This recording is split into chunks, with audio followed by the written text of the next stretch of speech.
Hi, welcome to the Wild Jar Collective. I am Tara.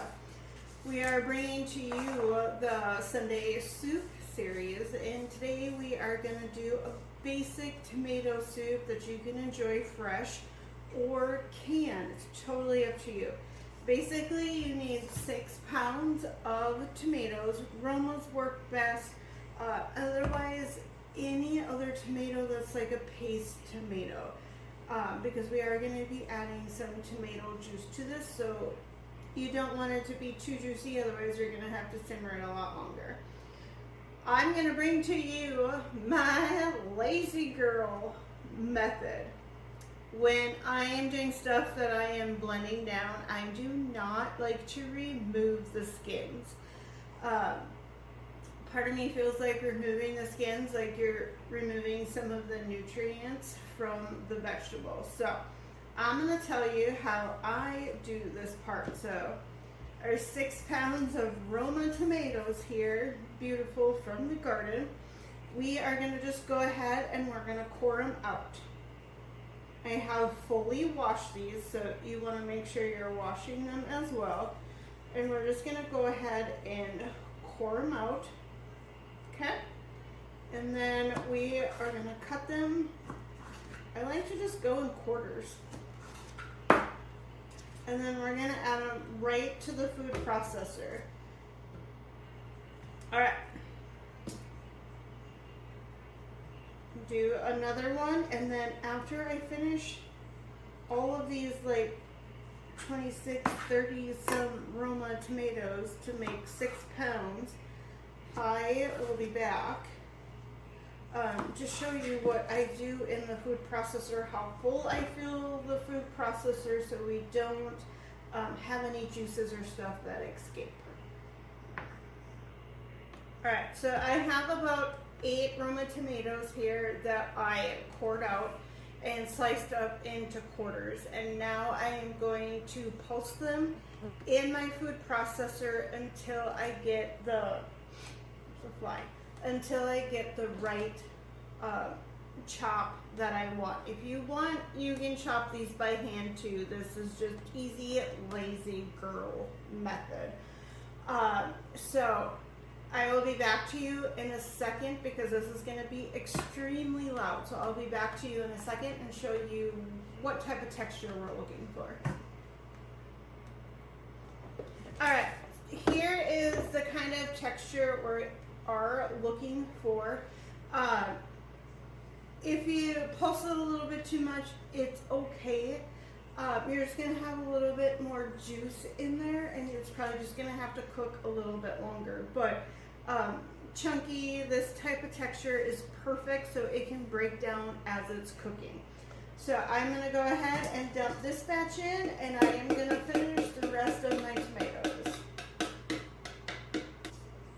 Alright, I still have a lot of tomatoes to prep here and get going on my lazy girl method, but we're going to hand this over to Jess, and Jess is going to show us how to do the tomatoes. If you freeze your tomatoes until you have enough, if you're going to blanch them and skin them, she is going to talk about that because that is her method. So let's go over to Jess and see how she does that. You, Tara. So what I do is I first start with my tomatoes, I slit the edges, and then I put them all in boiling water. This technique is called blanching. And then we have an ice bath.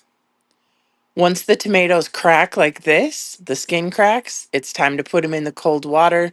Then once they've been in there for a while, you can peel back the skins. After this, I did a rough chop, and here they are in the pan. And here we have the diced onions in the pot ready to go. And with that, we're going to head on back to Tara. Here you go. Hey Jess, thanks for the garlic. Alright, I have my garlic all chopped and minced. So our first step for this is we are going to eyeball about a tablespoon or so of olive oil. And then we are going to put in our garlic.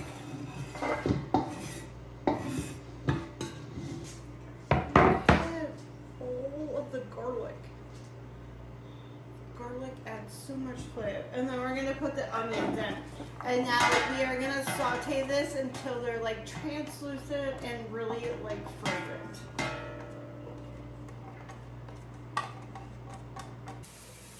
Alright, now we are gonna add in our 6 pounds of tomatoes.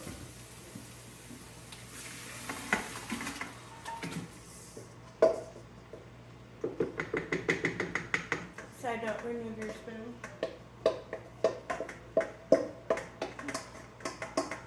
Get them all in there with your onions and your garlic. And then we are gonna add in a teaspoon of dried oregano and dried basil. Alright, next we are gonna add in a tablespoon of sugar, a teaspoon of salt, and a half a teaspoon of black pepper. And then we want to add in a quarter jar of tomato juice. And this is tomato juice I had did up earlier from my homegrown tomatoes. Quart jar. Did I say quarter jar or quart jar? Doesn't matter. Alright, now we're going to stir this up and we are going to let it simmer 30 to 40, or bring it to a boil and then let it simmer 30 to 40 minutes.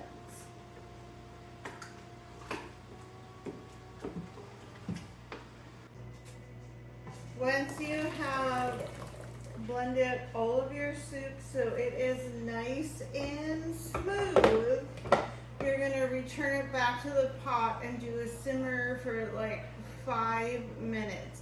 And then this is where you can add any cream, cheeses, anything you want to if you are serving it fresh.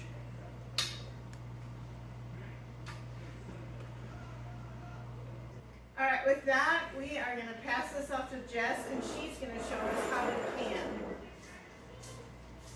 can. Thanks, Tara. Now we're going to go over what we do for the cake.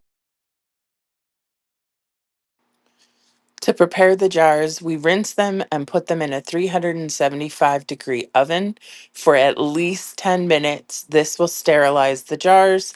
At the same time, we are doing a soft boil on our lids. And we take our hot jars, we put a teaspoon of lemon juice in each one, fill them with the soup. Don't worry, the lemon juice does not affect the taste. You won't taste the lemon. Once we have them filled to a 1/2-inch headspace, we take our lid, put it on, put on the ring fingertip tight, and now we're going to get ready to water bath can them. All right, now we're going to take our jars, we're going to put it in our water bath canner. Make sure you have either a rack or one of these rubber mats at the bottom to prevent the jars from clanging around. We're going to water bath can them for 40 minutes. You'll need to adjust for your altitude. And here's the recipe. You can pause and screenshot. There are 3 screens. Thank you so much for joining us, and we will see you next week for the next Sunday Soup series. Bye.